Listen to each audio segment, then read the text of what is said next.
তিন দিন না যেতেই আবারও রাজধানীতে জেঁকে বসেছে শীত। বুধবার ভোর থেকে কুয়াশার চাদরে মুড়ে যায় পুরো ঢাকা। আর দিনভর সূর্য না ওঠায় এবং হিমেল হাওয়ায় খানিকটা বিপাকে পড়ে নগরবাসী। আবহাওয়া অফিস বলছে আগামী দুদিন এমনই থাকতে পারে রাজধানীর এই রূপ। এরপর সপ্তাহ জুড়ে থাকতে পারে মৃদু শৈত্যপ্রবাহ। এদিকে নগর জুড়ে এমন বৈরী আবহাওয়ার প্রভাব পড়েছে শ্রমজীবী ও দিনমজুরের ওপর। হুমায়ুন কবিরের ক্যামেরায় বিস্তারিত জানাচ্ছেন আওলাদ বাবলু।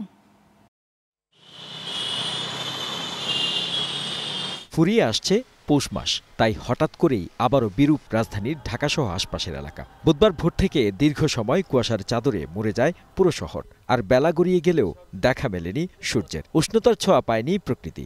দিনভর হিমশীতল বাতাস বইলেও থামেনি কর্মব্যস্ত রাজধানীর জনজীবন।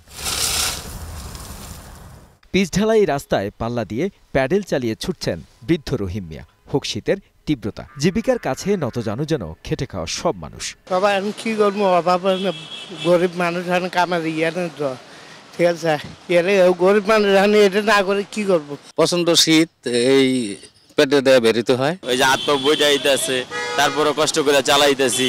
এদিকে রাস্তার পাশে সারি দিয়ে বসে থাকা অপেক্ষা, একটু কাজের খোঁজ। জবুথবু শীতে কেউ উষ্ণতা পেতে পোহাচ্ছেন আগুন, কিন্তু কুদ্দুস মিয়া যেন একটু বেশি চিন্তিত।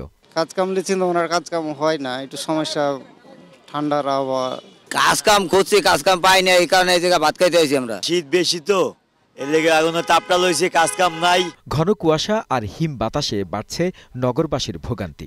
এমন পরিস্থিতিতে আবহাওয়া অফিস বলছে এই পরিস্থিতি চলতে পারে আরো কয়েকদিন। তবে দিনের চেয়ে বেশি কমবে রাতের তাপমাত্রা। আরো 2 দিন মোটামুটি কুয়াশা থাকবে দেশের বিভিন্ন অংশে। হয়তো উত্তরবঙ্গ থেকে কিছু কিছু অংশে কুয়াশার পরিমাণটা কিছুটা কমে যেতে পারে। তবে দেশের অন্যান্য অংশগুলোতে আগামী 2 দিন শীতের প্রকোপতা একটু বাড়বে, অর্থাৎ রাতের তাপমাত্রা কিছুটা কমে যাওয়ার সম্ভাবনা আছে।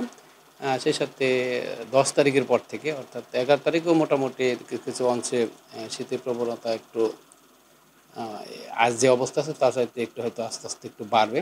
আবহাওয়া অধিদপ্তরের তথ্য বলছে বুধবার সারা দেশে দিন ও রাতের তাপমাত্রা 2 থেকে 4 ডিগ্রি সেলসিয়াস কমতে পারে। সেই সাথে চলতি সপ্তাহে মৃদু শৈত্যপ্রবাহের শঙ্কাও রয়েছে।